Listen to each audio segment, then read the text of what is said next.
శ్రీకాస్థాయిలండి సేట్ పదం కుమార్ గుప్తా గారు మనవాడిని. పదం కుమార్ గుప్తా గారు గ్రాండ్ ఫాదర్ వచ్చి తాడేపల్లిగూడెంలో ఫస్ట్ రైస్ మిల్ ఎస్టాబ్లిష్ చేశారండి. మాకు 8 రైస్ మిల్స్ ఉండేవి తాడేపల్లిగూడెంలో. First your the first rice miller of India. President of India కూడా ఆ టైంలో హానర్ చేశారండి మమ్మల్ని. అండ్ ఆ టైంలో బిఫోర్ ఇండిపెండెన్స్ మహాత్మా గాంధీ గారు వస్తడం కూడా జరిగింది. అప్పుడు ఫర్ ఇండిపెండెన్స్ మేము 2000 రూపీస్ అమౌంట్ కూడా ఇచ్చాం. ఏలూరు కలెక్టరేట్లో ఓల్డ్ రికార్డ్స్ తాడేపల్లిగూడెం తీసి మీరు వెరిఫై చేయొచ్చు.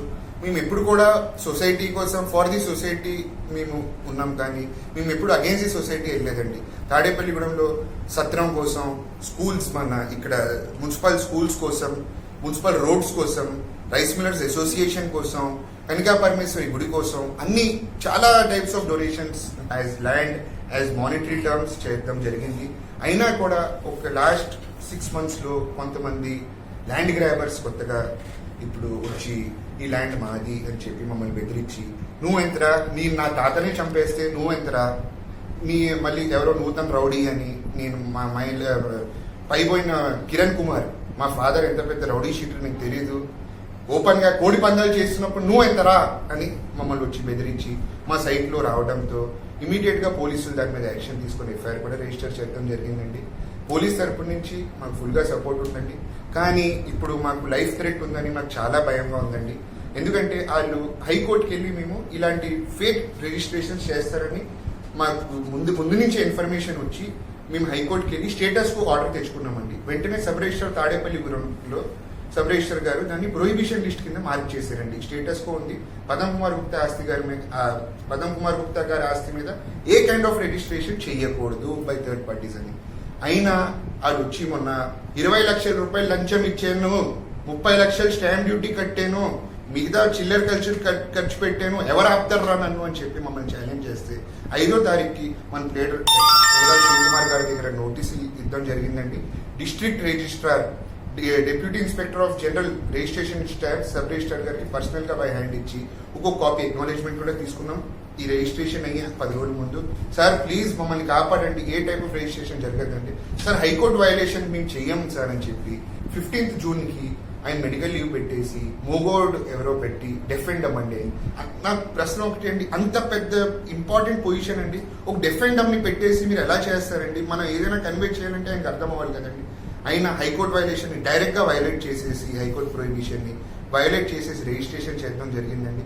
తర్వాత మేము చాలా ఆఫీసులో తిరిగండి, సబ్ రిజిస్టర్ ఆఫీస్ నుంచి ప్రెసిడెంట్ ఆఫ్ ఇండియా వరకు అందరు రిజిస్టర్డ్ పోస్టులు డైలీ లెటర్స్ రాసి బతిమాలి ప్లీజ్ మమ్మల్ని కాపాడండి అంటే ఫైనల్ గా క్యాన్సిలేషన్ అవడం జరిగిందండి.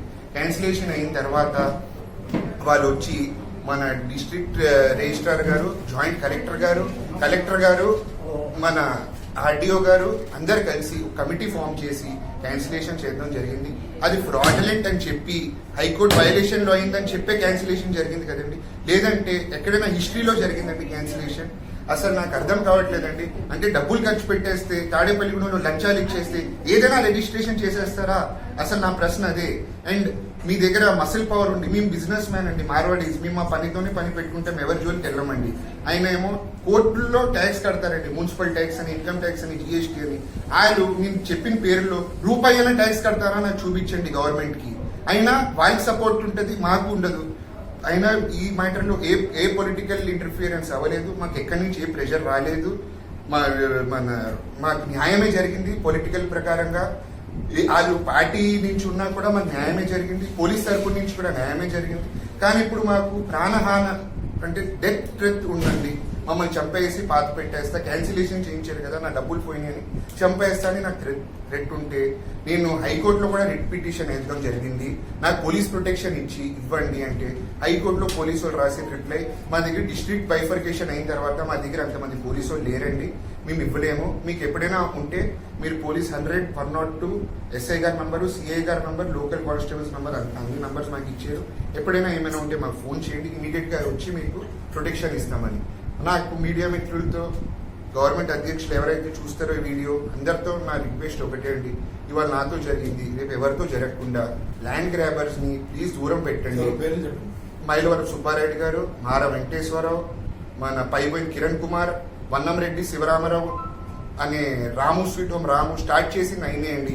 మా దగ్గర ఆల్మోస్ట్ పర్మనెంట్ గా 20-25 ఇయర్స్ నుంచి లీజ్ గా ఉన్నారు. రెంటల్ లీజ్ అగ్రిమెంట్ ఉండి మా ఫాదర్ ది అని చెప్పి యాన్సెస్ట్రల్ ప్రాపర్టీ అని చెప్పి గిఫ్ట్ డీడ్ రాయించుకుంటారు. రెంటల్ అగ్రిమెంట్ ఉండగా మీ యాన్సెస్ట్రల్ ప్రాపర్టీ ఉంటే మాకు రెంట్ ఎందుకు కడతారండి అని చెప్పి వీళ్ళకి ఎవరు లేరు, వీళ్ళు మైనారిటీ కమ్యూనిటీ, మార్వాడి అంటే వీళ్ళకి ఎవరు ఉండరు, వీళ్ళు ఉత్తి బిజినెస్ లో ఉంటారు, వాళ్ళు వెళ్ళి బెదిరించేస్తే చంపేస్తే వాళ్ళ ప్రాపర్టీ దౌర్జన్యంగా తెంగేయచ్చు. అది ఏంటంటే అసలు నాకు అర్థం కావట్లేదు. ఇదే నా న్యాయం? ప్లీజ్ నన్ను కాపాడండి.